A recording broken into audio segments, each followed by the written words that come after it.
پڑھتے ہیں سبق نمبر 5 کے مشقی سوالات کی جانب۔ التمارین اس سے مراد ہوتا ہے مشق، ایکسرسائز۔ تو پڑھتے ہیں مشق کے پہلے سوال کی طرف۔ السؤال الاول، پہلا سوال کیا ہے؟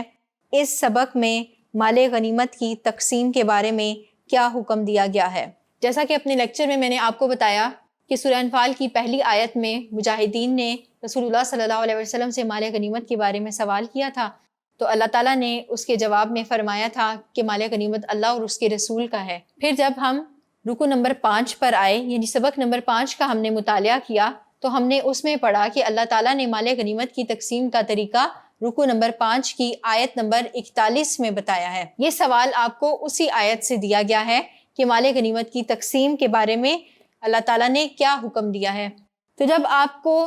یہ سوال آئے تو آپ نے سوال کو اچھے طریقے سے سمجھتے ہوئے آپ اپنے ذہن میں اس کا جواب مرتب کریں۔ آپ صفحے پر جواب کی ہیڈنگ دے دیجئے،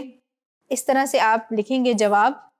پھر اس کے بعد ایک یہ بھی طریقہ ہے کہ آپ اپنے جواب کو ڈائریکٹ سٹارٹ کر دیں، اور ایک یہ بھی طریقہ ہے کہ آپ اس کو ہائی لائٹ کرنے کے لیے، آپ اس کو جاذب نظر بنانے کے لیے آپ اس کو ہیڈنگ کی صورت میں اس کا جو آپ سے مطلوب کی گئی ہے چیز وہ لکھ دیں، جیسا کہ میں نے یہاں پر لکھ دیا مال غنیمت کی تقسیم، کیونکہ آپ سے یہی پوچھا گیا ہے کہ مال غنیمت کی تقسیم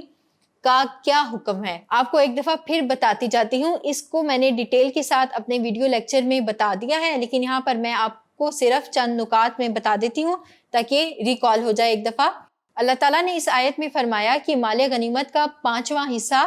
اللہ کا ہے، اس کے رسول اور رسول اللہ صلی اللہ علیہ وسلم کے عزیز و اقارب کا ہے، یتیموں کا ہے، حاجت مند مسلمانوں کا ہے اور مسافروں کا ہے۔ تو آپ یہ بات ذہن نشین کر لیجئے کہ سب سے پہلے مال غنیمت کے 5 حصے کرنے ہیں۔ ان 5 حصوں میں 4 حصے مجاہدین کے ہیں، اور جو 5واں حصہ ہے پھر یہ سمجھ لیجئے کہ اس 5ویں حصے کے بھی 5 حصے کرنے ہیں، جن میں سے ایک حصہ اللہ تعالیٰ کا ہے، دوسرا اللہ کے رسول محمد مصطفیٰ صلی اللہ علیہ وسلم اور آپ صلی اللہ علیہ وسلم کے عزیز و اقارب کا، پھر تیسرا جو ہے وہ یتیموں کا، چوتھا جو ہے وہ حاجت مند مسلمانوں کا، اور 5واں جو ہے وہ مسافروں کا ہے۔ اگر آپ کو آیت یاد ہے تو بہت اچھا ہے، اگر آپ حافظ قرآن ہیں تو حافظ قرآن کو آیات یاد ہوتی ہیں، آپ آیت لکھ دیجئے،